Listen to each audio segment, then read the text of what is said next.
México, 11.122 kilómetros de costas, más de 3 millones de kilómetros cuadrados de zona económica exclusiva, 98 puertos que nos conectan con el mundo.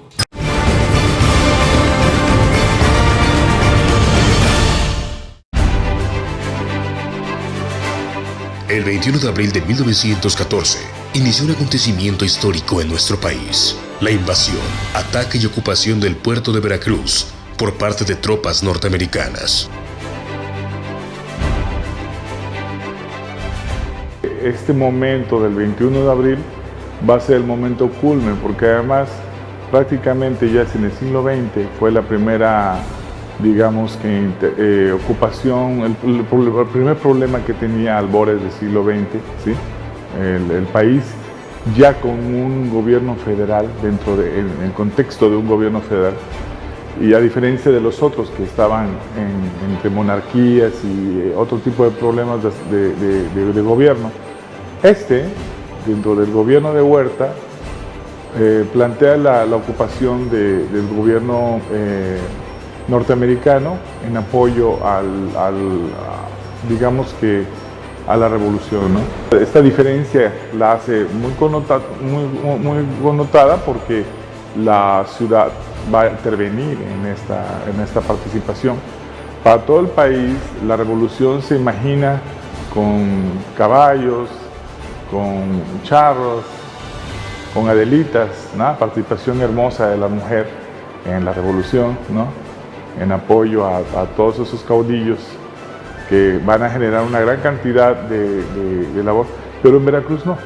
En Veracruz la historia fue de una gran cantidad de barcos que fueron acosando a la costa de Veracruz a través de un pasado incidente previo, ¿no?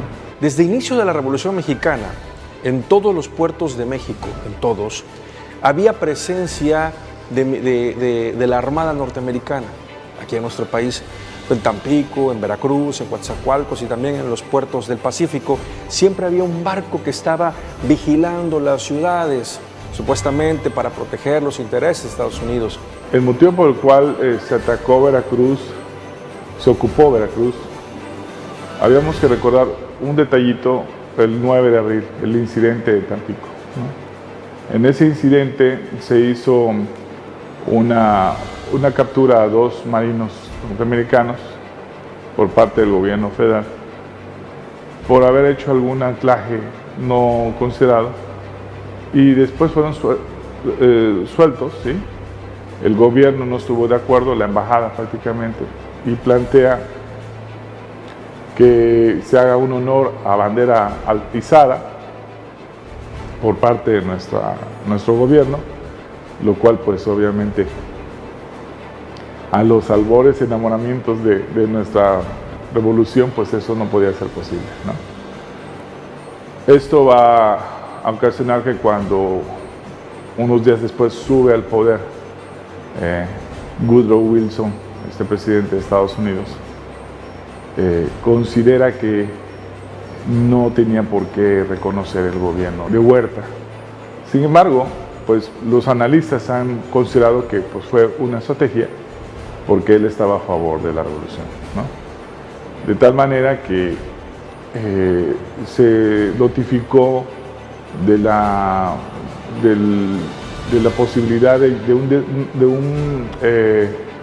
una descarga de armamento en Veracruz por parte del gobierno federal, o sea, de Huerta, y esto va a ocasionar que el gobierno de Estados Unidos mande tropas a obstaculizar esta descarga de material bélico. Entonces, bueno, ahí están los motivos: el incidente de Tampico, que se maltrataban a ciudadanos estadounidenses en Veracruz, y las armas que estaban desembarcando. Todo eso se junta, y el presidente Woodrow Wilson, sin declaratoria de guerra y sin el consentimiento del Congreso de los Estados Unidos, da la orden de trasladar toda una flota completa y sitiar el puerto de Veracruz.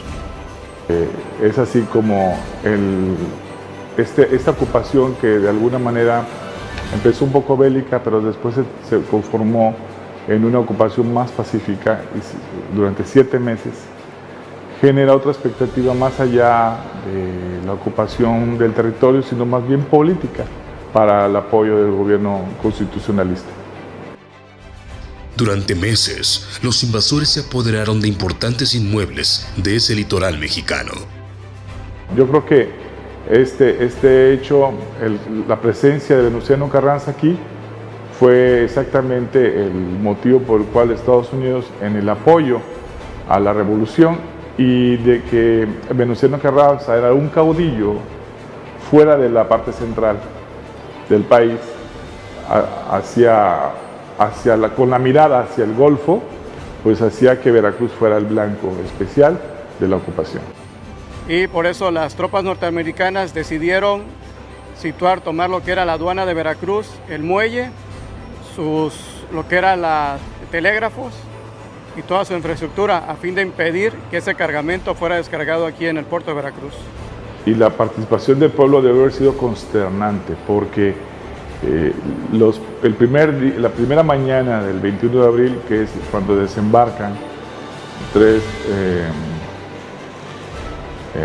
tres barcos prácticamente en la parte de atrás de la aduana, para tomar la aduana y correos, que digamos que eran los monumentos, los edificios de comunicaciones importantes. Ahí había telégrafo, había correos, y por lo tanto que había que desconectar a Veracruz del mundo, ¿no? Y por supuesto que inician un combate inmediato durante ese día, pero más adelante se empezaron a desplegar las tropas federales para no ocasionar precisamente más sangre. Y se repliegan con la intención de no causar más daño, ¿sí? Sabiendo precisamente que venían a hacer un bloqueo de una descarga, ¿no? Mientras tanto, los cadetes desde la escuela naval y compatriotas veracruzanos desde sus casas y las calles, sabiendo que la patria se encontraba en riesgo, defendieron el honor de su tierra hasta la muerte. Durante la defensa de Veracruz de 1914 resaltan las dos figuras que son héroes navales, que es el teniente José Azueta Abad y el cadete Virgilio Uribe Robles, que ofrendaron sus vidas por defensa del puerto de Veracruz. Aunado a esto se suma el comodoro Manuel Azueta Perillos, quien fue lo que exaltó a los cadetes para defender lo que es hoy el puerto de Veracruz, exaltando 3 veces, llegando al edificio y diciendo 3 veces: ¡Viva México! ¡Viva México! ¡Viva México! ¿Dónde van? Muchachos, a las armas. La patria está en peligro. Ahí van todos los jóvenes de regreso. Fueron precisamente donde estaban las armas. Y en esta sala, precisamente en este lugar, los jóvenes, desde estas ventanas, porque la invasión se estaba dando de norte a sur. Toda la gente que estaba en los techos, en los balcones, protegiéndose atrás de las esquinas, de la forma que fuera, comenzaron a disparar. Por supuesto, el desembarco continuó. Y la defensa también. A los marinos les tocó más de 1 hora poder avanzar desde el muelle o de la estación de ferrocarril hacia el interior de lo que hay es el centro de la ciudad de Veracruz. Y juntando a todos los cadetes con el director, Rafael Carrión, quien ya había dado instrucciones debido a lo que estaban observando en el puerto, el desembarco de las tropas, iniciándolos a formar la estrategia, que es yéndose a los que son la parte superior del edificio, en los balcones, colocándose, parapetándose los cadetes, cargando de munición y asimismo hacerle frente al enemigo. Al ver esta situación, que precisamente estaba el desembarco de los norteamericanos y haciéndole una retención por parte de los cadetes, hacen señas a los barcos extranjeros que estaban en la bahía de Veracruz y empieza a bombardear lo que es este edificio de la Escuela Naval, porque es la parte que ofrecía mayor resistencia a su avance de sus tropas. Posteriormente, durante ese bombardeo, lo que estamos viendo en la parte de atrás, que está lo que era la Guardia en Prevención, fue bombardeada, de donde el cadete Eduardo Colinas descayeron pedazos de escombros, y aún así, demostrando su valor, salió dentro de los escombros y nuevamente se podía apostar a la entrada del edificio. El cadete Virgilio Uribe fue quien estaba en la parte superior, en la segunda ventana, estaba haciendo frente al enemigo. y al perder ya su ángulo de tiro, precisamente por algunas situaciones, solicitó cambiarse a una sexta ventana, ¿sí? Para ver precisamente a los enemigos que venían sobre el Landero. Y al momento de estar ahí recargando su arma para poder disparar, fue impactado por un proyectil y cayendo precisamente en el interior del alojamiento. Asimismo tenemos al teniente José Azúa Tabat, quien ya era oficial de la batería de Veracruz, y al ver visto también que se estaba defendiendo el puerto de Veracruz, se unió a sus compañeros cadetes, y posteriormente que es la esquina de Esteban Morales y Landero y Cos, que estaba colocada una ametralladora en la cual él se parapetó para hacer frente al enemigo que estaba transitando por esa avenida. Posteriormente, como ya no tenía un ángulo exacto y estaba cubierto por solamente un poste, se desplazó, quedando precisamente al descubierto y también defendiendo sobre el enemigo, donde fue herido en 2 veces, en una pierna. Posteriormente se posicionó y posteriormente nuevamente en otra pierna fue herido. Al final ya no podía movimiento, fue precisamente auxiliado por un cadete para retirarlo del área, y donde fue nuevamente impactado en un brazo. Llega una situación en la cual él, posteriormente a ser herido, es retirado a su domicilio, donde es atendido. Al ver el comandante Fletcher que él estaba herido, y por su demostración de heroísmo al estar enfrentando al enemigo prácticamente descubierto, manda un médico a que sea atendido. Y él, al observar que es un médico del enemigo, se rehúsa a recibir la atención médica. Y posteriormente, debido a la infección de las heridas, muere el 10 de mayo del mismo año. La población debió haber quedado muy consternada de ver cómo se replegaban las fuerzas federales, porque obviamente no había un gobierno constitucional, no había una infantería constitucional, y la única que pudo hacer algo por la ciudadanía fue la Escuela Naval. En realidad fue eso, pero eso es un acto heroico. Esta escuela es la escuela heroica. En ese momento la Escuela Naval, para hacer frente al enemigo, contaba con 218 personas, capitanes, oficiales. La cifra exacta son 71 cadetes y 4 personas que se incrementaron a la defensa. Estuvimos en desventaja en cuestión de cantidad y de material, pero sin embargo así el personal naval como el personal del pueblo de Veracruz, tomando su orgullo, su valentía, defendieron el puerto de Veracruz el 21 de abril. Por supuesto que se hicieron equipos, se hicieron trincheras. La población, hay nombres, personas importantes en esa intervención. Muchos de los empezaron a desocupar casas, pero muchos se resistían en las partes de arriba. Muchos otros ciudadanos, con todo su valor y arrojo, pues, hacen trincheras y empiezan a defender su patrimonio, porque antes de pensar en que tenían que salirse de sus casas para desocupar la ciudad, tenían que defenderla. Y así pasaron 7 meses. Sí es verdad que esos 7 meses ayudaron a que se posicionara muy bien. Estamos hablando del 21 de abril, el primer desembarco, hasta que Cándido Aguilar le es entregada a la ciudad por parte de los norteamericanos un 23 de noviembre del mismo año, ¿sí? Está claro que la intención era que se pudiera custodiar el desarrollo del gobierno constitucionalista de Veracruz. En ese proceso, bueno, se hizo algunos reformas a la Constitución, entre otras cosas, pero Venustiano Carranza pernoctó aquí, vivió aquí en Veracruz, y esto hizo que se pudiera hacer una muy importante participación en el avance de la revolución, por lo menos en la parte costera, que era tan importante, ¿no? Los veracruzanos quedaron ante una crisis muy intensa, una crisis económica fuertísima, que cuando se constituye el gobierno constitucional de Venustiano Carranza y se retira la parte del gobierno federal, pues hay una gran cantidad de problemas, porque la labor portuaria es suspendida por varios meses. Veracruz va a quedar como con una mala nota en el comercio internacional. Retomar toda la economía del exterior en Veracruz costó más que tan solo la ocupación norteamericana.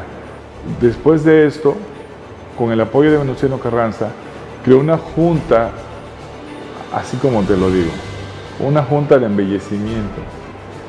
Yo creo que fue una gran labor la que se hizo por parte del gobierno también y de la ciudadanía por recomponer un tanto la ciudad, pero también yo creo que ahí es donde yo creo que los veracruzanos estamos tejidos de muchos hilos de historia.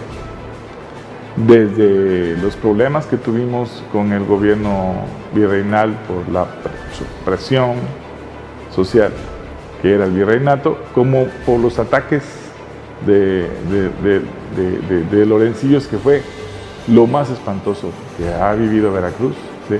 Lo más desalmado que ha vivido, las intervenciones que lo hacen heroica, y la intervención norteamericana espero que así sea, la última mala jugada, y que hace pequeño lo que hoy estamos viviendo, y que siempre que echamos mano los veracruzanos de la fuerza, de la valentía y de la honra, recordamos obviamente la historia y recordamos este gran momento que es la historia del 21 de abril de 1914. Para conmemorar este hecho y honrar la memoria de los héroes navales del 21 de abril de 1914, en la Secretaría de Marina Armada de México, cada año se realiza una solemne ceremonia en la que los cadetes de primer año juran bandera. Cada 21 de abril se lleva a cabo una jura de bandera en el cual replicamos aquellos hechos que en su tiempo los cadetes que subieron el 21 de abril de 1914 juraron bandera para defender la patria o perder la vida. Y así mismo lo replicamos ahorita. Cada 21 de abril los cadetes de la Escuela Naval Militar juran bandera y conservando los valores que es honor, deber, lealtad y patriotismo. Es por la hazaña de esos nobles y valientes defensores de la patria que la Escuela Naval Militar recibió el título de heroica y el puerto de Veracruz el reconocimiento como 4 veces heroico.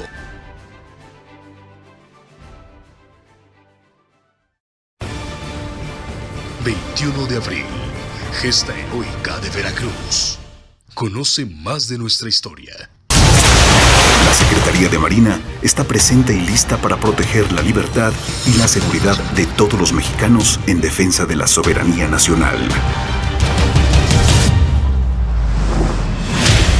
Pasado que nos une, presente que nos impulsa, y un futuro certero con una visión estratégica. Una Marina cerca de ti.